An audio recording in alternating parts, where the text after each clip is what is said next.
Okay, Paulie Malignaggi, we got a big fight, Tank versus Ryan Garcia.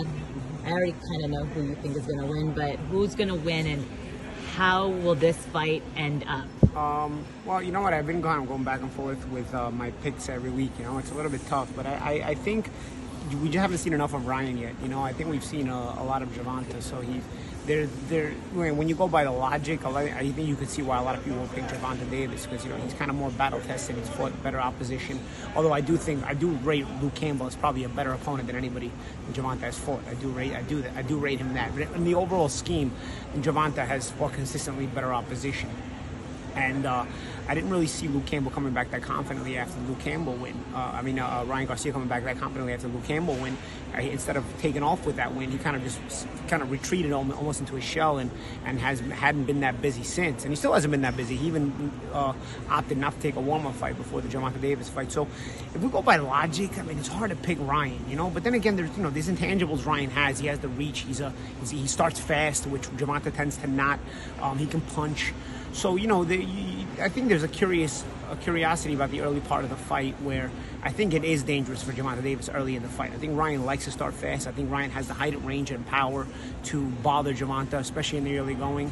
And Gervonta can't really afford to start as slowly as he does against other guys because with this kind of firepower coming at him, you know, Ryan has one-punch power where he can end the fight, you know. But I do think that if the fight goes into middle to late rounds, Gervonta always processing. He's always intelligently, you know, seeing what you're doing, and he starts to really pounce on you in the second half of the fight. And we've seen him do that a lot with guys like Rolly and even the guy he just fought. I forget his name.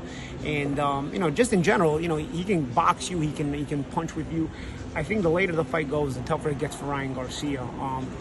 Why do you say that? Because, you know, we just haven't seen him in a dog kind of a dog fight, and I think the later the fight goes, the more of a chance it has to become a dog fight. And I'm inclined to think Gervonta can handle a dog fight. I want to believe Ryan can handle a dog fight because I saw him get off the canvas against Luke Campbell. But like I said, I don't think even he. I think it even scared him to get up off the canvas like that. Where usually a fighter will get more confident knowing he got up off the canvas to be such a good fighter.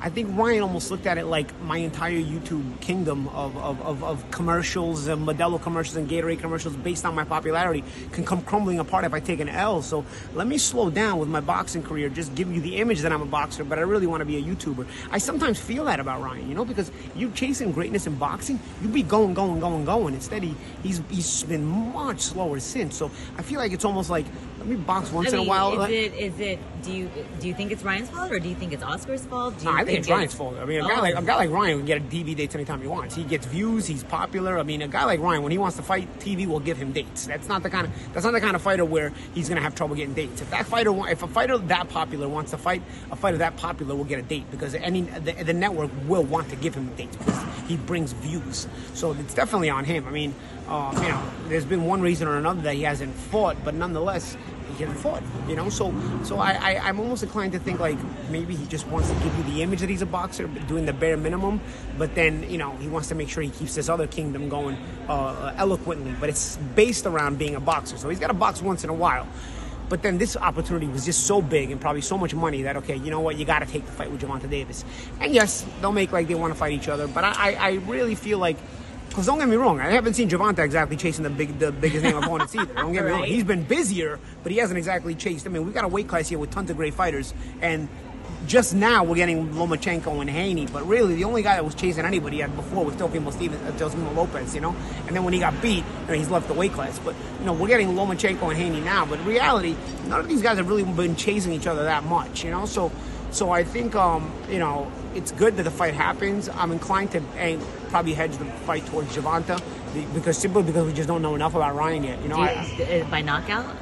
Yeah, by knockout in the second half of the fight, probably 8-9 rounds, I think, you know. But I wouldn't be shocked. Also, you got to keep in mind that there's a shock effect to the early rounds for Ryan. I think Ryan in the early rounds, there's a possibility Ryan can land thunder and actually get the knockout in the early part of the fight, you know. But I just think as the fight wears on, you know, it gets more physical, it gets more grind, and I just think, from what I see, Gervonta's more built for that kind of fight, you know, and I would think Gervonta gets it at that point. So that's more so what I'm predicting, but with an eye out too, keep an eye Yeah. out for the early part of the fight. Dangerous for Gervonta because Ryan's dangerous early on. Well, thanks, Paulie. You